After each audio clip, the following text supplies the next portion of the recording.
Mulai hari ini, khusus di segmen nyari bakal gue buatin nih 2 minggu sekali ya. Mengenai Movie of the Year. Wih, ini gue terinspirasi lewat abangku David Gadgetin. Ya biasanya dia Gadget of the Year gitu-gitu ya. Nah, kali ini kita buat Movie of the Year. Jadi film terbaik di tahun tersebut. Cuma kita bakal bikin karena nyari itu selalu top 5 gitu kan. Jadi kita buatin dalam rangka 5 tahun. Nah, kita mulai dari video yang hari ini itu adalah dari tahun 2000 sampai 2004. Nah, nanti gue bikinin di tiap tahun itu satu film yang terbaik itu apa, dan kita bakal bahas, kita analisis. Kalau kalian gak setuju, tulis di argumen di bawah, dan kalian tolong kasih gue rentan waktu berikutnya. Ya, mau dari 95 ke 99 kayak, atau mau dari 2005 sampai 2010 kayak. Nah, itu tergantung kalian. Kalian tulis pokoknya 5 tahun.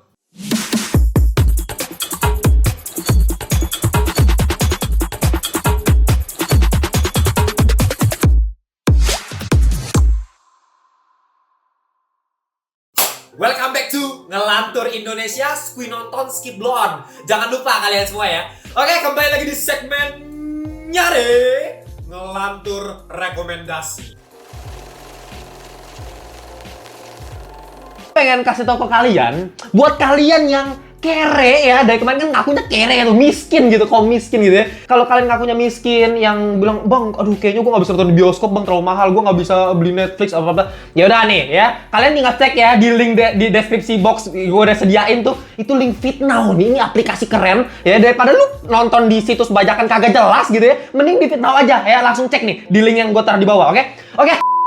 Dan kali ini yang kita bakal cariin gitu ya ke kalian buat rekomendasi buat kalian, yaitu seperti yang tadi gue udah jelasin ya, segmen nyari 2 minggu sekali. Kali ini kita mulai dari tahun 2000 sampai 2004. Kenapa bang mulai dari situ? Karena gue lahirnya di era situ. Meskipun gue lahir nggak langsung nonton juga sih bos ya, tetap gue kayaknya film-film yang gue bakal bahas ini juga gue kayaknya udah agak gedean dikit baru gue tonton gitu. Cuman bakal gue rekomendasiin kalian dari tahun 2000 film terbaik apa, 2001, 2002 sampai ke 2004 ya. Oke, langsung aja kita mulai dari tahun 2000, dan sebelum kita masukin the bestnya ya, movie of the year ya, kita bacakan dulu honorable mentions yang menurut gue film-film terbaik di tahun itu apa gitu, kompetitornya. Yang pertama bakal gue taruh itu udah pasti Memento. Ini filmnya Christopher Nolan. Secara waktu itu bisa mampus lu nonton ya. Ya tapi keren banget dan revolusioner banget, termasuk plot twistnya. Yang kedua ada gua taruh Gladiator, filmnya Ridley Scott yang menangin Oscar juga. Terus gua taruh juga The Royal Tenenbaums. Ini menurut gua film terbaiknya Wes Anderson dengan color palette yang begitu indah, yang gue suka banget. Mungkin kameramen gue bilang nggak suka ya, tapi kalau gue suka banget ya. Nah itu Royal Tenenbaums menurut gue film terbaiknya Wes Anderson. Selanjutnya juga gue taruh American Psycho. Ini film brutal banget, sadis banget, psikopat banget, dan memang Christian Bale keren banget di situ. Tapi yang menjadi Champions Movie of the Year of 2000 adalah Castaway. Siapa yang nggak pernah denger film yang satu ini? Lu nonton gak sih? Enggak. Di Netflix ada loh ini ya. Yeah. Jadi kalau kalian pengen nonton di Netflix cari aja, dan ini menurut gua keren pol. Kenapa? Ini film mengenai survival, diperankan oleh Tom Hanks. Dan kalau mau ngomongin film survival mengenai cara kita bertahan hidup, itu biasa yang ditekankan tuh sebenarnya ya, itu pasti aktornya, itu udah pasti. Kenapa aktornya? Karena ya kayak misalnya di Castaway ini tuh setnya bisa gue bilang tuh sebagian besar ya itu cuma di satu pulau itu aja, yang gue yakin ya udah cuman ya shootnya di situ, di hutan, pohon, sini lagi, laut, pasir, pantai, ya di sekitaran situ doang. Jadi kayak secara set gak terlalu gimanain banget. Palingan ada scene-scene kayak pesawat, ya itu tambahan aja di awal gitu ya, mengenai gimana caranya dia bisa terdampar di satu pulau ini. Tapi ya fokus utamanya tetap di satu set. Yang bikin keren itu ya jelas sih Tom Hanks gitu. Wilson. Ya Wilson itu ya meme-nya banyak, iconic momennya keren banget. Jadi kalau kalian belum tahu, gue bakal kasih sedikit sinopsis singkat. Tenang aja, gue gak bakal spoiler karena ini rekomendasi kan, biar kalian bisa nonton sendiri di rumah. Ini film mengenai orang yang namanya itu si Chuck Nolan. Nah ini si Tom Hanks nih ya, si Chuck Nolan yang dia itu kerjanya di FedEx. Kalau kalian nggak tahu, FedEx itu ya perusahaan jasa barang gitu ya, antar barang kalau di luar negeri namanya FedEx tuh. Nah di FedEx ini jadi semacam teknisi sistem gitu lah. Jadi kalau misalnya kayak ada kurir yang ngaco gitu, nah dimarahin gitu ya. Kalau misalnya ada yang delay, nah dia yang urusin itu semua lah.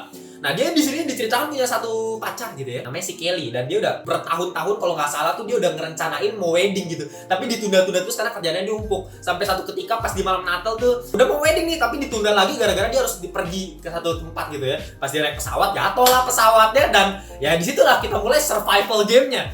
Yang bikin tambah gila itu apa? Ya setiap scene mengenai survivalnya itu menurut gua estetik banget dan enak buat kita ikutin gitu. Apalagi kalau kalian yang memang suka di YouTube tuh suka nonton, ada kan yang biasa survival gitu. Ada tuh yang suka nonton gitu. Wah, ini keren banget karena realistik. Jadi dalam sebuah film survival gimana cara kita believe kalau misalnya orang ini bener-bener jadi seseorang sendirian di pantai yang bener-bener kayak harus nyedain semuanya sendiri itu susah loh. Karena ya inilah kerjaannya si Tom Hanks yang sampai dia nurun berat badan, dari yang gendut sampai jadi kurus 4 tahun, bayangin 4 tahun terdampar di pulau gitu, sampai ada time skipnya gitu. Gila pas dia harus mecahin kelapa aja karena dia bener-bener gak pernah punya teknik masalah beginian gitu, skill dalam hal seperti ini. Dia susah banget setengah mampus gitu pecahin kelapa sampai dia buka-buka ini apa box-box dari FedEx itu ada dapet sepatu skating dipakai buat pisau. Ih keren banget sih, cara dia buat api gitu ya. Awalnya pusing banget sampai ke ini berdarah gitu kayak sakitnya dapet. Sampai gue paling ingat satu scene ya. Itu si Tom Hanks ini kalau nggak salah dia nunda-nunda buat ke dokter gigi ya. Jadi pas dia lagi terdampar tuh giginya sakit gitu. Sakit banget. Terus dia terpaksa harus cabut karena biar nggak sakit terus kan. Pasti cabut, gila itu. Gue langsung merinding pada nontonnya tuh kayak gue believe banget gitu sama film ini. Si Tom Hanks ketika dia benar-benar cabut gigi, sakit itu. Lu bayangin pakai sepatu skating digini pakai batu, anjir.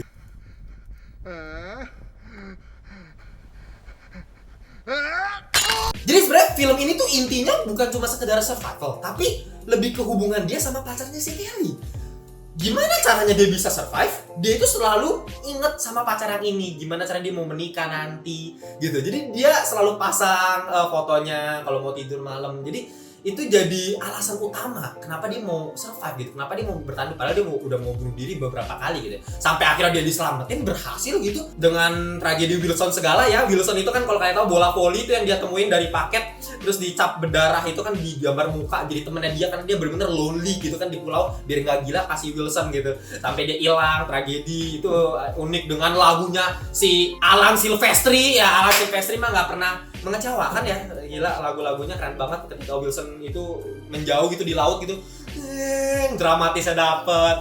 Pas sampai nyampe di daratan lagi dia udah tidurnya tetap di lantai. Kayak malah udah, lu bayangin kayak berapa tahun kan di pulau, lu bayangin kayak dia nggak bisa ninggalin pulau tersebut. Ya tetap dia kayak bingung, api kok tiba-tiba bisa nyala gitu doang gitu, sebelumnya nggak bisa gitu. Pesan moralnya bagus, sampai nanti kalian lihat sendiri lah ada plot twist di akhir yang bikin kita nyesek gitu nontonnya, drama banget. Dan di akhir ketika dia harus dikasih lihat dia di persimpangan jalan, perempatan jalan tuh dikasih lihat dia nggak tahu mau kemana lagi, bingung. Itu bagus banget ya, film ini keren banget. Oke, selanjutnya kita langsung masuk ke tahun berikutnya, di mana gue lahir pada tahun ini 2001. Ya ini benar-benar tahun yang revolusioner banget buat perfilman karena ini semua film-film legend lahirnya di sini ya, termasuk saya sendiri sebagai legend salah satunya nih. Nggak sombong amat ya. Nggak. Film pertama itu bakal gue masukin Harry Potter 1. Sayangnya ini keren, cuman gue belum bisa masukin the bestnya gitu ya. Harry Potter 1, The Philosopher's Stone gitu, legend parah. Lord of the Rings 1, gila, dari trilogi paling dewa yang pernah ada. Ini film pertamanya dengan visual effect yang benar-benar revolusioner banget. A Beautiful Mind, John Nash, seorang matematikawan genius banget tapi kena skizofrenia, jadi benar-benar halusinasi padahal dia pinter. Biopik yang keren banget, dan ini film animasi yang salah satu yang paling gue suka, Monster Inc. ya. Ini Pixar ini mulai berjaya di tahun 2000-an selanjutnya nih, jadi keren banget. Tapi itu bukan yang terbaik di tahun tersebut, tapi bakal gue masukin nih. Mungkin kalian gak bakal expect film ini bakal gue jadiin yang the champions of this year, Spirited Away. Siapa yang gak tahu film yang satu ini juga gitu, kecuali Dito ya. Dito dia benci banget sama anime gitu. Tapi ini tuh film yang paling laris kan. Gila, itu selama berpuluh tahun itu selalu menjadi top nomor 1 anime paling laris sepanjang masa. Cuman kalau nggak salah dia tergeser sama Demon Slayer ya. Kalau nggak salah Mugen Train. Kalau nggak salah di replace tapi nggak layak sih menurut gua. Mugen Train keren ya sebagai film anime ya, Demon Slayer ya, siapa yang nggak suka, cuman ini tuh aduh bagus banget ini filmnya Hayao Miyazaki, Ghibli Studio, ayolah ya, secara visual udah pasti, estetikanya, penggunaan style animasi yang unik banget, penggunaan sound yang benar-benar relaxing ya, bahkan kalau misalnya mau tidur pun kita dengernya setel suara Ghibli gitu ya, soundtrack, ininya tuh iya nyaman, satisfying. Nah, itu.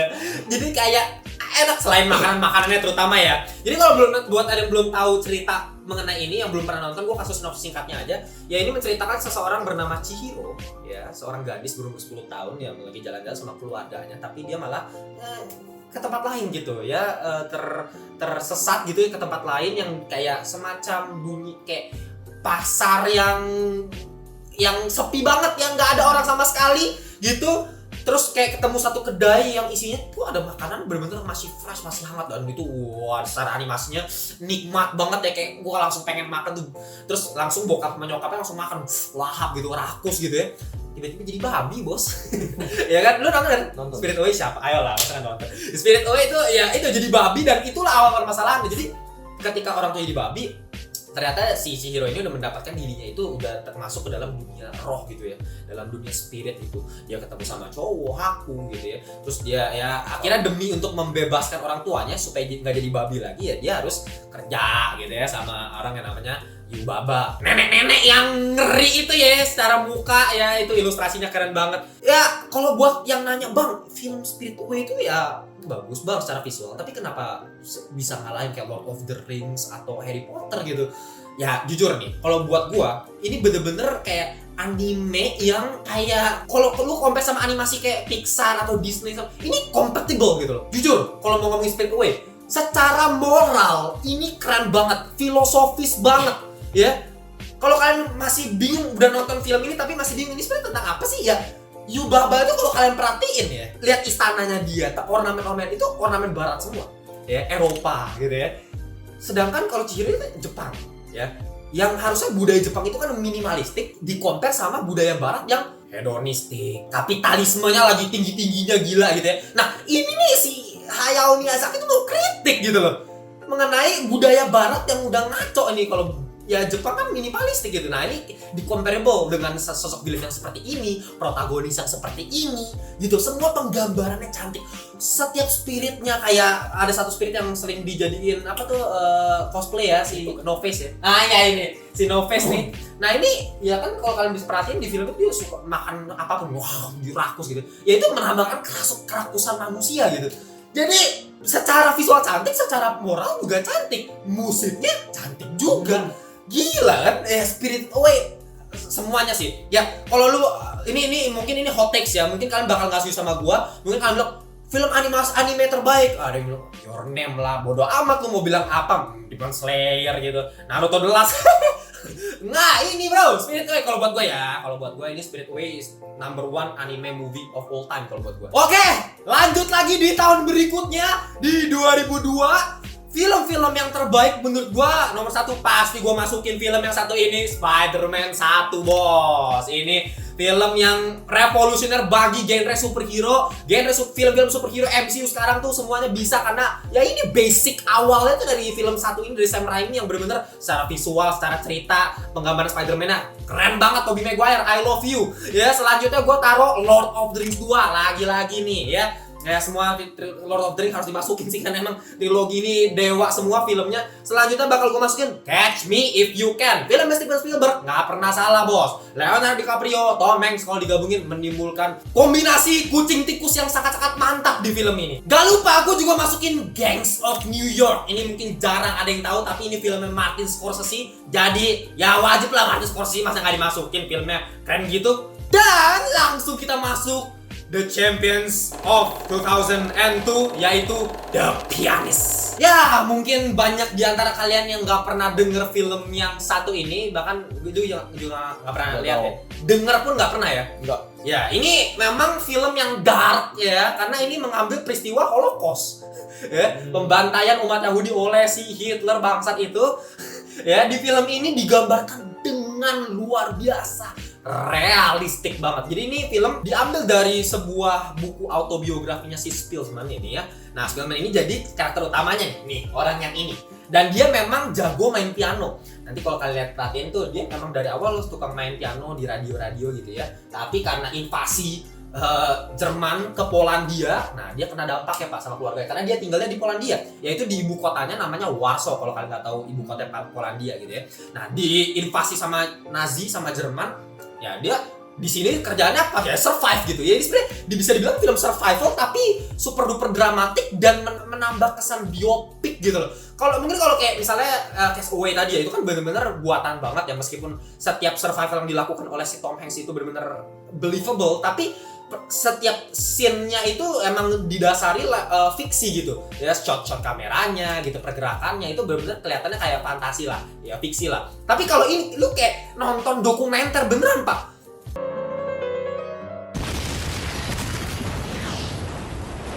Pertama, tidak ada musik ya. Ya musik ada beberapa, terutama ya piano-piano, cuman jarang loh. Jadi kayak ini gue kasih ada satu scene. Ini scene yang gue nggak bisa keluar dari otak gue. Nih, lu bayangin, semua bayangin ya. Yang belum pernah nonton, nah ini mungkin kita juga kasih lihat nih scene-scene-nya nih ya. Yang belum pernah nonton film ini, jadi ada satu scene di mana ya ada malam-malam nih ya, orang-orang tentara-tentara Nazi masuk ke apartemen gitu ya, sebuah keluarga. Terus disuruh bangun semua nih keluarga-keluarganya, tapi ada satu kakek-kakek kan yang di kursi roda. Disuruh bangun gitu kan. Ya, di kursi roda bos, nggak bisa bangun kan. Ya, nggak bangun. Disuruh dilempar keluar balkon, ya bener-bener gak pakai lagu bos. Nah ini yang gue suka, jadi bener-bener diangkat gini, terus gini jatuh, terus langsung kita dikasih suara teriakan dari karakter perspektif kita utamanya nih, si Spielman itu punya mamanya kalau nggak salah tuh yang teriak, bayangin gak pakai lagu, cuman pakai teriakan, itu nambah kesan merindingnya lebih parah dong, karena lebih realistik gitu. Jadi kayak jatuh bener-bener dikasih lihat set gitu, jadi kayak oh gila, itu ngeri banget ya. Setiap adegan pembantaian orang-orang Yahudinya, kayak bayangin ada bocil Yahudi ya, kalau nggak salah dia nyuri makanan dari tembok. Jadi kalau kalian nggak tahu ya, di peristiwa Holocaust itu di Polandia dibangun tembok supaya misahin nih orang Yahudi sama yang enggak gitu. Nah, jadi orang yang Yahudi benar-benar dikucilkan banget, dirasisin banget gitu, diskriminasi. Nggak ada makanan, semuanya duitnya dibatasin, duitnya makanannya nggak boleh makan macam-macam. Jadi kayak miskin banget, dan bocil-bocil tuh mau lewat selokan gitu ya, lewat bawah gitu kan, masuk ke tembok sebelah ya, nyuri-nyuri makanan. Terus pas lagi mau keluar, mau masuk ke tembok yang orang Yahudi lagi, kalau nggak salah nyangkut ya. Terus pas nyangkut dipukulin dari tembok yang ini sama orang-orang Nazi, dipukul-pukulin. Buset tuh ketawa lu psikopat ya. Dipukul-pukulin terus sampai mati Pak. Si Spielman pas yang ngeliat tuh sampai nolongin kan, mau ditarik, tapi pas ditolongin pas udah mati, udah nggak bernyawa, jadi kayak sampai nangis. Ya Adrien Brody sebagai Spielman tuh keren banget aktingnya. Kalau nggak salah, kalau kalian ingat ada satu scene tuh yang dia jalan di tengah-tengah jalan yang gedungnya udah hancur, barang di mana-mana udah rusak gitu ya. Terus dia nangis kayak pincang, jalan nangis gitu. Itu aktingnya keren banget, lu bisa lihat. Tense semua, ini filmnya tuh bener-bener tense. Kalau nggak salah tuh ada satu scene juga nih yang paling menurut gue bikin gue merinding banget, yaitu scene ketika si Spielman lagi nyari-nyari makanan gitu ya. Jadi nyari makanan, terus habis itu kalau nggak salah lagi mau buka kaleng ya, lagi panik gitu kan. Bener-bener dia kayak sembunyi-sembunyi gitu. Terus pas dia buka, kalengnya tumpah gitu. Terus dikasih lihat shot kaleng gitu kan, kayak gelinding ini.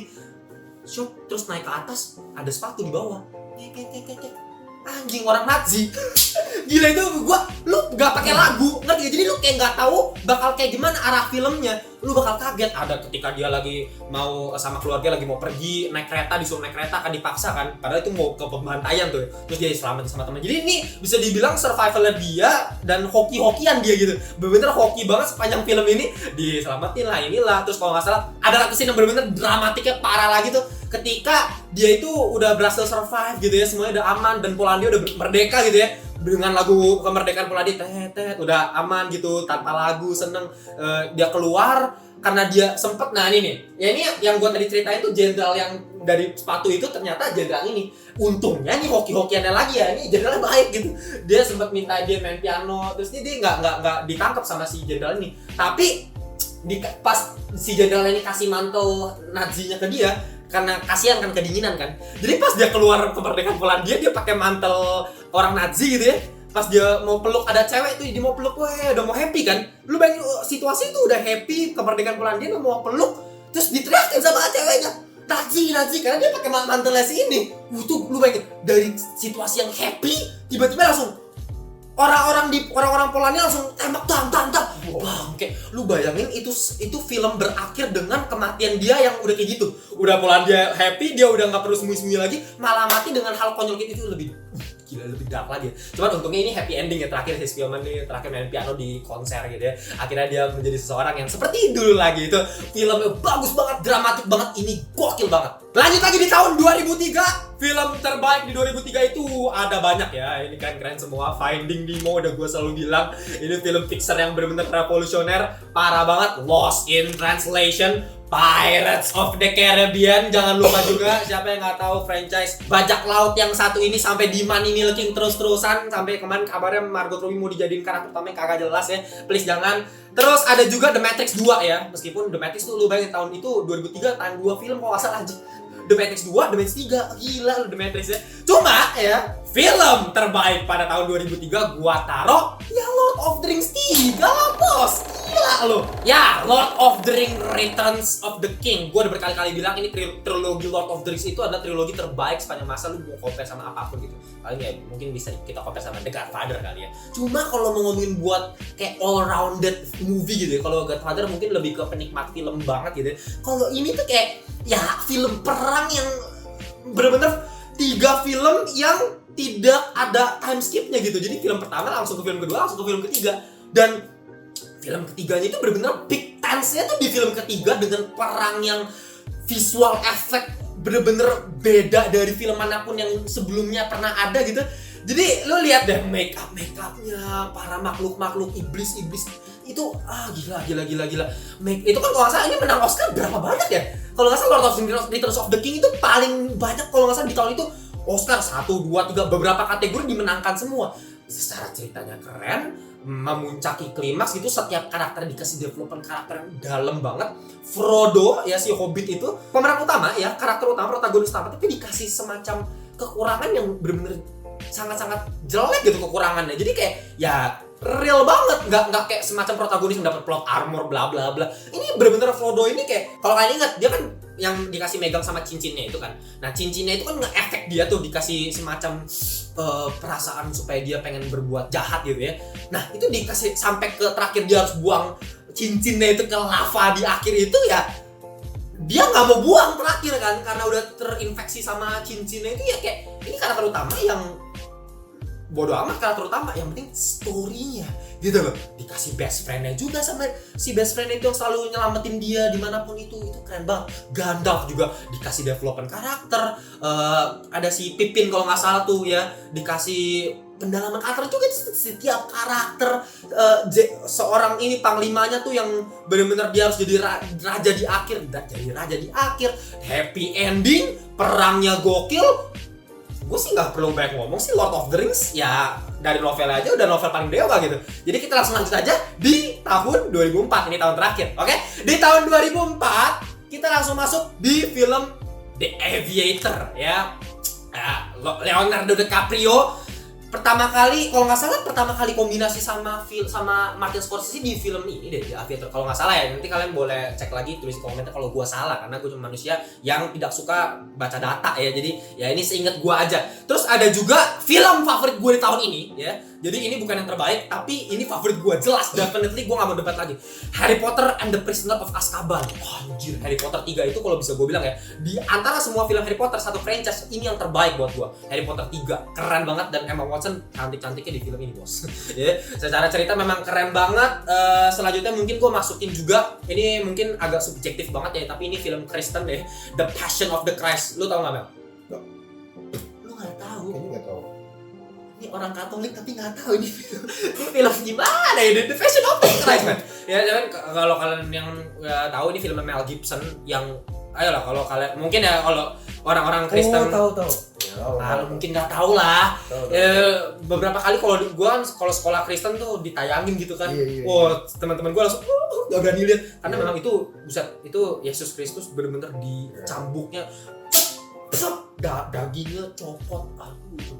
Aduh, itu brutal, sadis, 70 kalau nggak salah R-rated. Kalau nggak salah ini adalah film R-rated pertama yang nyampe angka duit yang paling banyak kalau nggak salah di tahun segitu ya, seinget gue ya. Dan ini jujur ini gila banget ini film buat orang Kristen ya. Dan selanjutnya mungkin The Terminal ya, film Steven Spielberg.